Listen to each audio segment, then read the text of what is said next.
Hello guys and welcome back to the channel, and in today's video we have a highlights video of the PSGL Barcelona Catalunya social race, and we're joining me on my first qualifying lap. As you're about to see, we get absolutely blocked by the Alpine, which was not a great start. Had very little prep heading into this, really focusing on content. You can see, good morning, I'm quite frustrated. And then he goes off track and still doesn't decide to move, which was not ideal. And then we go deep into turn 10, so this was definitely not the opening lap I needed. We're going to set a 113, no wait, yeah, 113.6, 1.4 actually, sorry. A bit of weaving there just to get him scared. But in the end, we're going to go for a second lap on the same tire. The goal was to save one set of softs in case there's a safety car in the race. So this is essentially a used set. And I'm learning the battery on the go, trying to save more battery, trying to use it differently. So you're going to see us gain or lose lap time in certain corners. And this time the V-carb gets out of the way, which is good. We're marginally up after sector 1, through turn 4, slightly miss the apex. We really want to hook that inside curb for the rotation. Into turn 5 then, we want to lift a bit more and maybe carry a bit more speed, especially on the exit. We use a decent bit of battery there, we're 1.5 tenths up, heading into turn 7 this is. You get a very clean run. Could have carried a bit more speed. Bit of a yellow flag there, but doesn't really cost us much. Turn 9 is perfect on the apex and on the exit as well. Bit low on battery, but nonetheless, we're 3 tenths up, but this is where we were blocked. So heading through here, we're going to gain loads of time. We're 5.5 tenths up, heading into this last sector now. So we're just going to have to try and keep that delta. As you can see there, I'm getting a very big slide, costing me some time. Not compared to my delta, but still costing me a lot of lap time. Across the line, we're going to set a 13-minute flat. So we're going to go for one last run. I basically waited, and we're going to go for this. We're going to attempt the first sector. If you're not up by enough, we can just back off, cool down the tires, and go again. We still have 1 minute, roughly, and 55 seconds once we cross the line. So let's see how this lap goes then if we can nail turn 1. It's basically just a full send attempt at turn 1. And if we don't absolutely nail it, we just back off, which is probably a pretty good tactic to do on some corners where you can really gain time. So I miss the apex a bit, don't really gain too much time, get a yellow flag as well, and then you can see I'm basically equal to my delta, but I wanted to be a half a tenth up. So therefore, I don't go for that.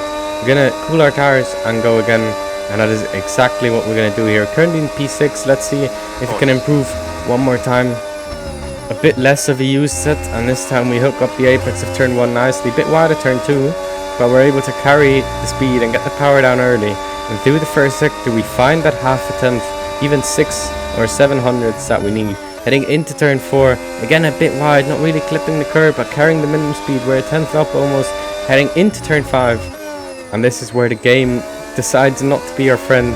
I use a lot of overtake here, but not enough, and for some reason there's some ERS bug where you lose 2 tenths there, I mean 2.5, because it's like you don't use boost or overtake mode long enough, and then it just has no effect really somehow.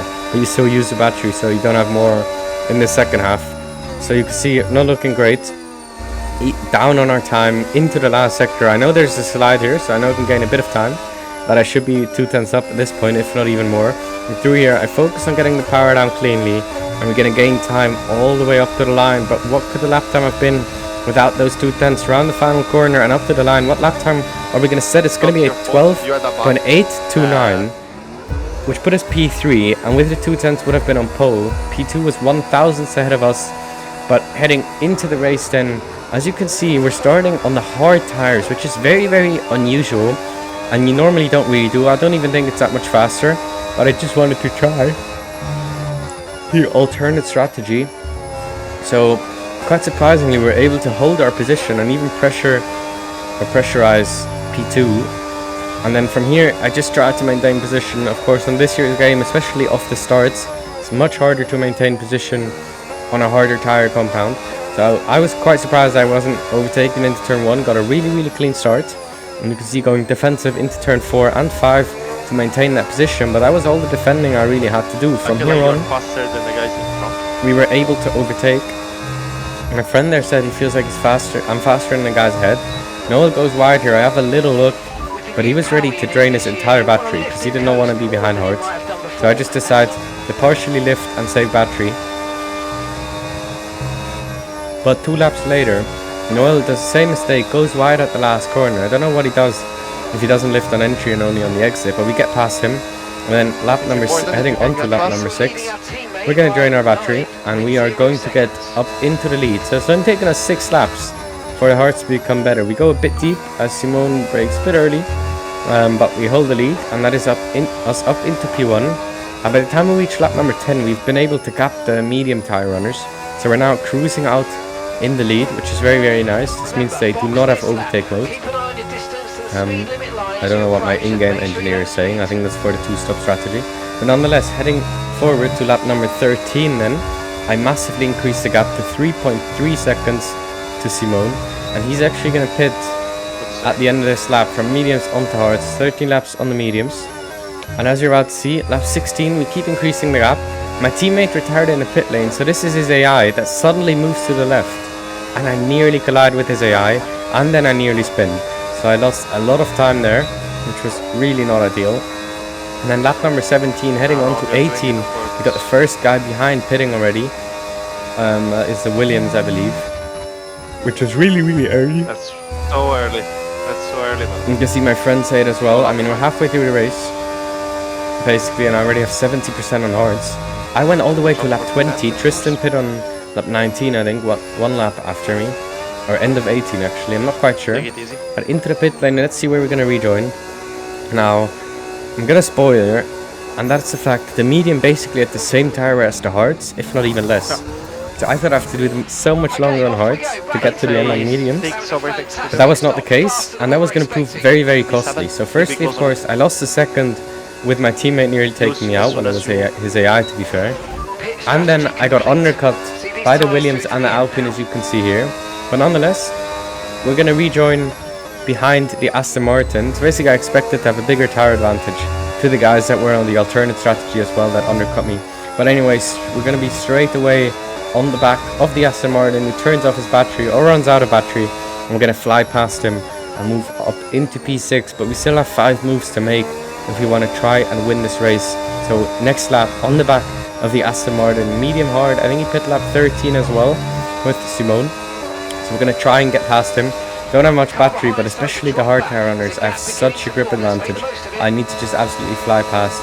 And I kind of go for a half-hearted look, and he has to leave a bit of space. So that is okay for me. I can choose my line. We can try and go for a good exit through here, but I don't want to drain the battery there and risk spinning. I don't want to overload the tires. I'm going to force him to go defensive into turn 4, and you can see just the grip we have. We can easily switch back in, and we're going to be side by side into turn 5. But of course, I mean, we leave loads of racing room on the inside, but then on the exit we can easily out-traction him. And that is us up into the top 5. And now we have Noel ahead of us. So I used medium hard, he started second place, and on the very next lap, you can see I catch him out here. I get a tight line, so I can enable overtake, straighten up the car so I don't lose traction. And I find myself on the inside for turn 5. And actually, he gets pretty good traction. We have a bit of wheel hooking, which probably compromised my exit. But heading into turn 6, I'm not going to back out. I have the inside line and the apex, and I basically own the corner at that point. So we're up at the 4th, and now the top 2 are fighting. Simone is trying to hang on with his old hards, but he gets forced off the track, and we're going to sneak up the inside into turn 9, which is a very, very, what do you call it, uncommon move, rare move, as the Alpine gets past the Williams as well. We're going to try all the way around the outside. I'm surprised Simone could break that late on his hards without going deep into me, but we're going to get into P3, and now we have the 2 medium tire runners ahead. And you can see I really tried everything to get past, but the tire difference was just not big enough. I didn't know the undercut was that strong. I didn't know the mediums had such little wear. If I'd have done any race practice on the mediums, I would have known, but unfortunately I only did 1 lap of softs in the race, which was really not ideal. So you can see I had a bit of a look there, couldn't quite make it work. Bit of a look here into turn 1. No. But again, just no way through at the moment. I'm trying to set him up through here, and I got a really good run, bit of overtake, but then I actually hit the back of him and nearly spin, so that was risky, but I used battery there and nearly spun, so that was not great. And then again, lap 29, I get a run here I have a look. I'm gonna go for a send up the inside. I have a bit of a lock up. And let me know in the comments down below if that is a full push to pass, because I was on the inside, so in theory I did own the corner. We're still side by side on the exit, but then I end up letting him go just to make sure. I know there's no reporting on anything, but I want to be a fair racer, so I let him go there. Let me know if that was on me or if that was on him. We're gonna try again, lap 31 then. I know I have to get past him soon. P1 was basically just chilling. P1 had probably worse pace, I would say, as well. I go deep into turn 3, just about just about letting him keep it side by side. We're gonna go side by side here, and this was very, very frustrating. We both are out of battery. P1 can just cruise away.